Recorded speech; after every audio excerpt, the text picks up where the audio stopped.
Jangan lupa, ini biasanya kukunya ini, jempolnya itu masuk ke dalam ring. Nah, ini rentannya kalau dikasih ring tidak dipantau masih anakan. Jadi sering-sering dipantau karena ini masih kakinya kecil. Ini bisa kena kotoran yang ini, teman-teman.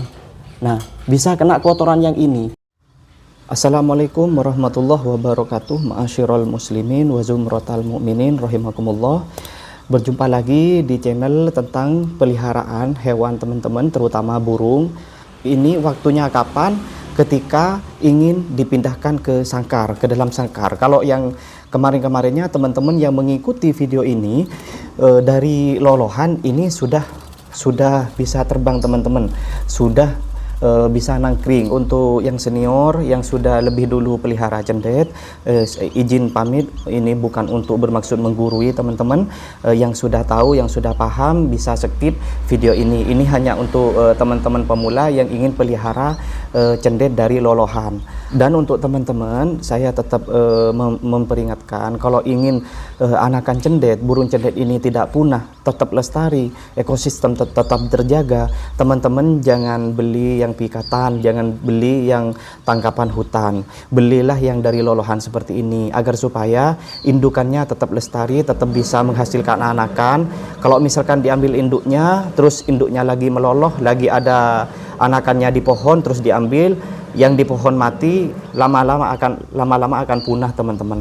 Mendingan teman-teman itu beli yang lolohan, beli yang anakan seperti ini, biar indukannya tetap menghasilkan anakan lagi teman-teman. Nah, ini buktinya kalau melihara dari lolohan itu 80% hidup. Yang penting tahu cara-caranya seperti video sebelumnya. Kalau teman-teman ingin tahu cara meloloh anakan cendet agar sehat, agar cepat besar. Kalau misalkan diambil indukannya itu kebanyakan itu mati teman-teman. Kalau misalkan itu diambil yang sudah dewasa di hutan itu kebanyakan mati dan sulit untuk dijinakkan.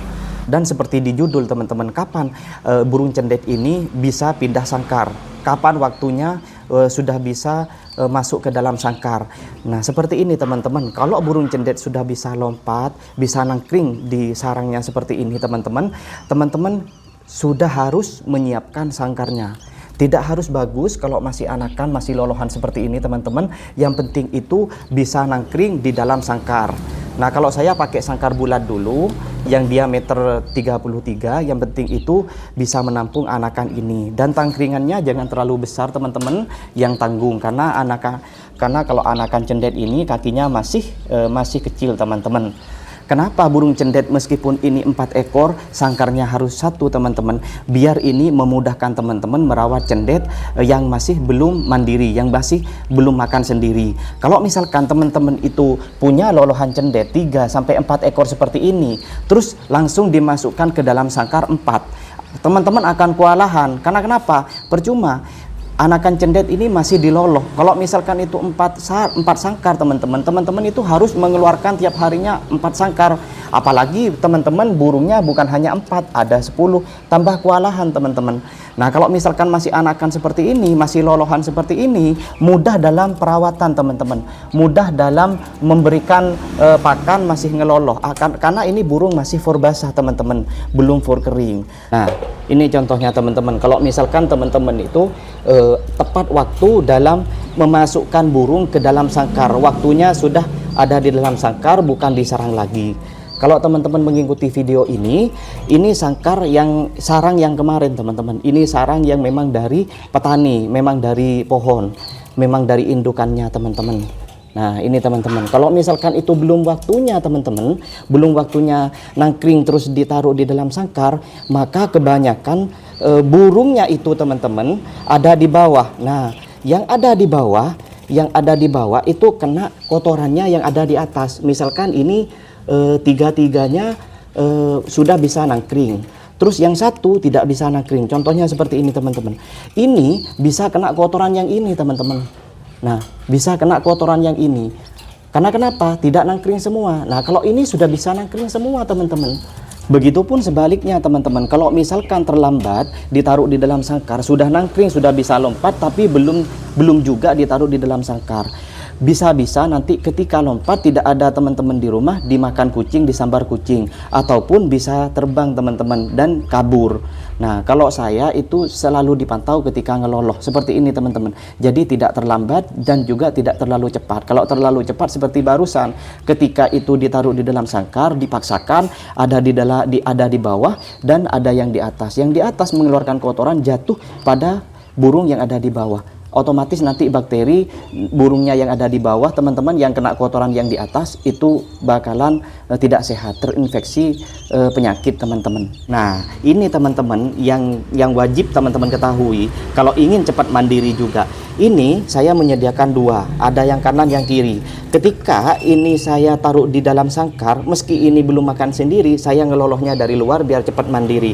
Ini fur basah, fur ayam yang dicampur dengan fur lele dan ada sedikit ulat kandang, dicampur diaduk menggunakan air hangat dan ditaruh ke cepu ini teman-teman. Nah, seperti ini teman-teman. Nah, ini fur ayam untuk biar cepat gemuk, dan fur lele biar proteinnya itu tercukupi dan nutrisinya teman-teman. Nah, nanti kalau sudah bisa makan sendiri, stop fur ayamnya teman-teman biar tidak obesitas. Nah, ini taruh di kanan ini langsung praktik teman-teman biar teman-teman tahu. Ya, ini yang dipelihara dari lolohan belum tumbuh bulu ya, ini teman-teman sudah besar. Kalau teman-teman lihat video kemarin yang ngeloloh dari belum tumbuh bulu, sekarang sudah banyak bulunya teman-teman, sudah hampir full. Nah, yang ini juga yang kiri. Nah, di sini teman-teman. Nah, seperti ini.